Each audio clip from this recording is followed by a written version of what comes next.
So, judging by the title, you may see that this is a bit of a different video, but it is something that I feel I need to address and need to bring awareness to. Emetophobia.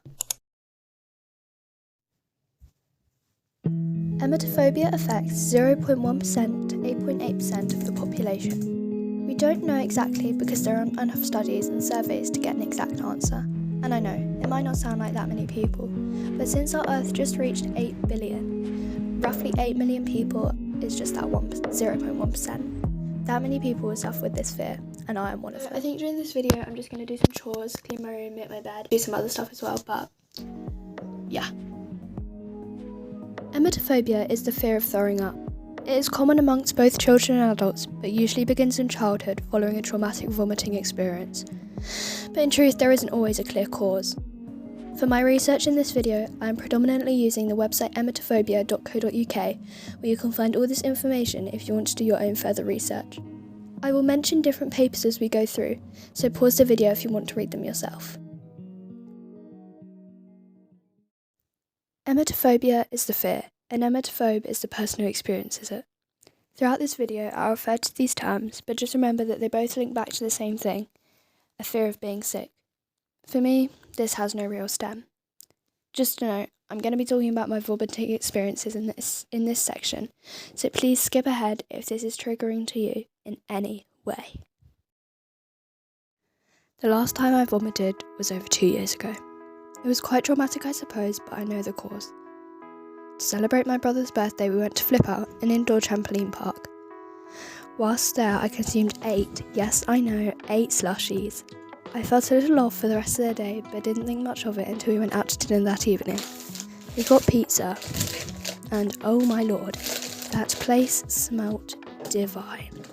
But somehow I knew when I walked in, something was off.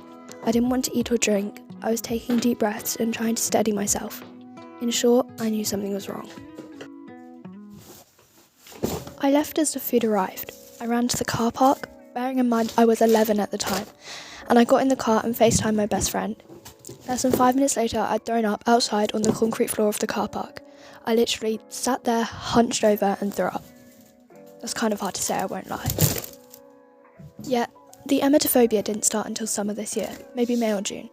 I wish I could tell you what began these attacks. Maybe if I had the answer, I would know how to fix this issue myself, or I would never have let it get this bad in the first place. The first time I can recall that it happened was with my friend. In a sense, it was kind of crazy, looking back. Let me set the scene. We were in the summer holidays and decided to camp in my back garden. Oh my god, it seemed like such a great idea. We sat up the tent, watched a movie, ate a ton of chocolate and decided to go to sleep. This is where it started. This is where it always starts, before bed. I turned over and said something like, "Oh, I feel really sick, I can't sleep." My friend, she replied saying that when she feels ill, walking around a bit helps her. So I did that. I have a dog. If you've seen my first video, you might have met him. We could not go back into the house in the middle of the night because he would bark and wake up my family. That wasn't really an option. It was like 10:30. So I walked around crying because I thought I was going to be sick. And I guess I knew what emetophobia was by then. Not really sure how, I just did. I know a lot of weird things like that. Then the idea hit me. I looked up how many calories were in the pack of chocolate we ate. It was huge. And halved it as we shared them evenly. It was like 280 or something. I decided I was going to walk it off and that the chocolate was not going to be in my body and I physically could not throw up. God, I am such a genius. It said something like 2 hours of walking, so I was like, screw it, I could do that. It was like, as I said, 10:30. I walked in a small circle in my garden, again, and again, and again. Let me add in a little clip now of what it looked like. This was at like 3 or 4 a.m. I'll have timestamps. Also, please note the light is from both my phone torch and the motion detection light that is in this part of my garden.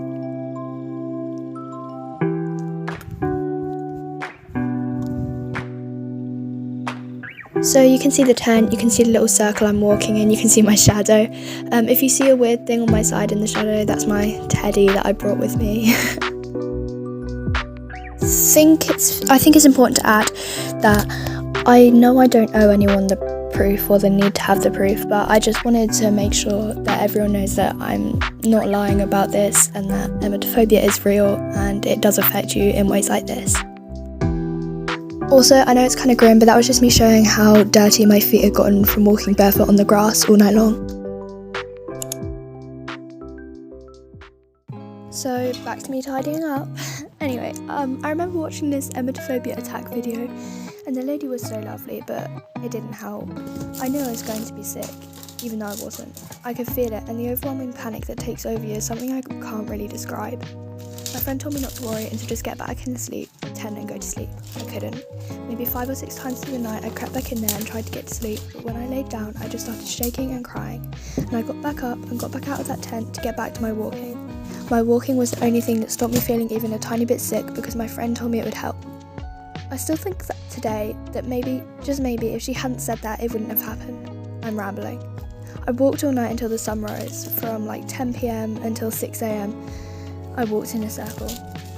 I crawled over to a little patio at like 5 a.m. and I laid down on the cold stone and I cried a bit more. I tried to go back in the tent, but my feet were black with dirt, and the feeling of fear that would come back all over me when I got in that sleeping bag was just too much. So I pulled my first all-nighter that night, and all because of emetophobia. I could just go on, talk about the 10 or so attacks that have happened since, and how they affected me and blah blah blah, but I don't want this video to be quite so negative. Yeah, emetophobia sucks, but there are ways that you can overcome it, which is what I'm going to be sharing now. So let's get right to it. Okay, lots of questions. I'm going to try my best to answer all of them, but if I don't, then just leave a comment and I'll try and respond to it. So, let's begin from the beginning. Oh, bless you, Soraka. One of the ways that people can cure their emetophobia is through exposure therapy. This is where people might be really afraid of hearing or seeing the word vomit or actual vomit. So it's a gradual thing where you gently get exposed to the word. Maybe someone in a movie throws up, and it's a gentle process, and it goes from less extreme all the way up to you being able to be sick yourself and be okay with it and lose all those behaviours that are associated with emetophobia. Oh my goodness, I just realised that I haven't even explained what those behaviours are. So emetophobia is an OCD related psychiatric disorder, and that means it's in your head, and the OCD means obsessive compulsive disorder, which means that you're having behaviours and things that are obsessive and you feel like you have to do them or else something bad is going to happen, so you're going to be sick. An example of this is always having hand sanitizer on you, always having to hold your food up to light to check if it's cooked properly, not eating like chicken that might look slightly pink but it isn't, things like that. My emetophobia isn't that bad at the moment. I just suffer with emetophobia attacks, but I don't really feel the need. I do check my food sometimes, but I don't really feel the need to sanitize everything and things like that. So, this is the bag I'm going to be using. It's just a bag that my family use when we go on daily outings and stuff like that. I thought I'd take a break from emetophobia because it's pretty heavy, and I thought we could just pack a bag together. So I don't know why there's wet wipes in here. Don't need those. Not one, but 2 packs of tissues. And then watch this shiny thing. A wrapper of a chocolate bar, I'll put that in the bin. Oh god! I'm tripping over my trainers that I had laid out. Ready, what's in this then? Is that the first aid? I think it is. We've got first aid kit. Yeah, I'll keep that in there. So I'm just going to go and get the letter. It has a list of the stuff you need to bring. Alright, I'm back and I've got the list. So it says that we need suitable footwear, warm clothing, so I'll put that on in the morning. Waterproof snacks, food and water for a day. A notepad/pen or pencil, I can get that. Oh, why did my lights flicker? Why did that change? The lighting definitely just changed there. Is that just me? I really don't know. But anyway, this is the notepad I'm going to be bringing. It's featured in my Christmas haul. Then let me get a pen. Actually, I'll get a new pen. There we go. Fresh pen. Right, so my notepad and pen are sorted. What else do I need to bring? Spare pair of footwear because I can't walk muddy boots around the school. Well, I thought I could bring these. I'll just put them at the bottom. I'll put these at the bottom of the bag since they're like... Actually, I'll put them in the back pocket thing because that way I can get them when I need them. But they're also in easy access. You know what? I'm going to put these tissues back in. You never know when you might need tissues. What else? Blah, blah, blah. Oh, I need to pack my inhaler. That's about it. My friends like to joke around saying that this is a vape. It is not a vape. Don't vape. It's very bad. Very bad for you. You know what? These little wet wipes, I might bring them because if my legs get really muddy when I'm doing my walking, I might need to wipe my shoes. But I'm putting on different shoes. But I might want to wipe my shoes before. Yeah, wipe my shoes before. Put them in the bag. See? Okay, I think that's everything. Right. Please come prepared for outdoor sessions, so bring suitable footwear, warm clothing and waterproofs, small rucksack with enough snacks, food and water for the day. That's in the fridge. I've made my packed lunch earlier. Any medication, got that. Walking boots, spare pair of trainers. I'm going to get a carrier bag to put my walking boots in because if they're muddy, I don't want my parents to moan about muddying the bag. I got the bag. It's a wonderful Co-op bag. This is before they did the compostable one, so quite old. Okay, that's in there. I think that's everything I need. And my packed lunch will go in the morning. Now, back to emetophobia. Fun fact before we begin, this little clip here is me writing the script for this video. So this part here is not scripted because I didn't write enough. So that is why it's going to be a little bit chaotic. But anyway, you might see me looking a little bit upset when I write about the bit where I had my first little panic attack, but that's okay because it was upsetting. Anyway, so what were you talking about? Oh yeah, can you cure emetophobia? So in short, yes, it can be cured. Okay, let me just answer some quick fire questions, might as well. Okay, so can it be cured? Yes. Can anyone get it? Yes, but please don't start to stress about that because you won't get it if you don't have it already.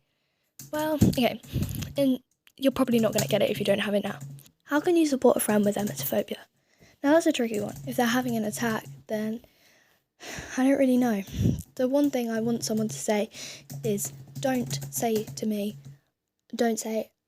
well, if you're sick, it's going to be okay. Like, please, just be quiet. It's not going to be okay. That's the whole reason why I'm having this little panic attack. Please just tell me that I'm not going to be sick. I'm not going to believe you, but it'll be reassuring anyway. Also, you can say that I haven't eaten anything bad, I haven't done anything wrong. Just the general things that you might say to someone who's having a panic attack. Because that's, in short, what it is, a panic attack. I saw this question, this is a really weird one, but it's, can you die from emetophobia? I really don't think so. It's a fear of being sick. Being sick doesn't kill you. I know that, but, panic mode takes over. Also, a panic attack can't kill you. Although they're frightening, they're not dangerous unless your heart rate gets really, really high, which it can do, but generally they're not dangerous, and you're probably not going to die if you're having an emetophobia attack. Okay, next question. Okay, does it hurt? Kind of. Like, not in the physical sense, but in your head, it's, like, really, really scary. Like, it's kind of, unless you've had a panic attack, I don't really know how to explain it to you because I'm not very good at putting things into words like that, but it is really scary when you're having it, but it doesn't, like, hurt as such. It's just, like, scary, I guess. Okay, question again. Are you born with it? I don't think you're born with it. I think it's just something that can happen to you over the course of your life following a traumatic vomiting experience. That's sort of what happened to me, but, like, I'm not sure. Maybe you are born with the gene that you might have emetophobia, but there really isn't enough research into that area. I don't think you're born with fears, so I don't think you're born with emetophobia. If you have emetophobia, are you more or less likely to throw up?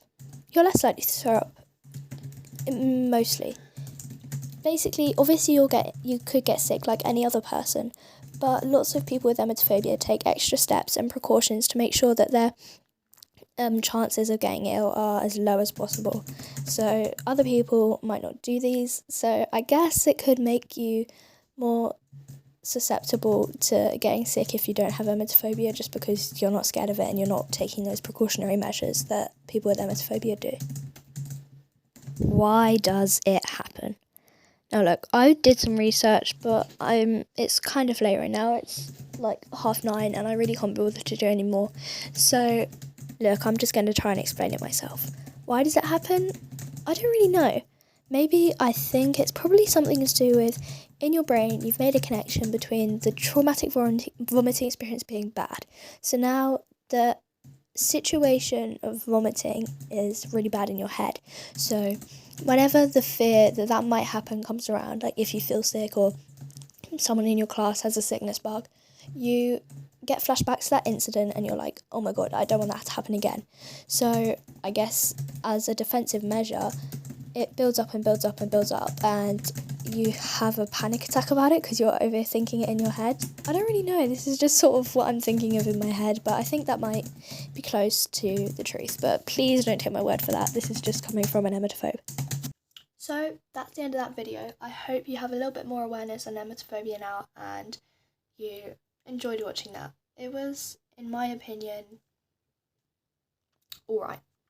I think this video was a bit interesting, a bit different, but in the future you're not going to see many more videos like this. This is sort of a one-time thing. So anyway, hope you enjoyed watching. Please enjoy your day. Please enjoy your day, your night, or whatever time it is from where you are. Love you.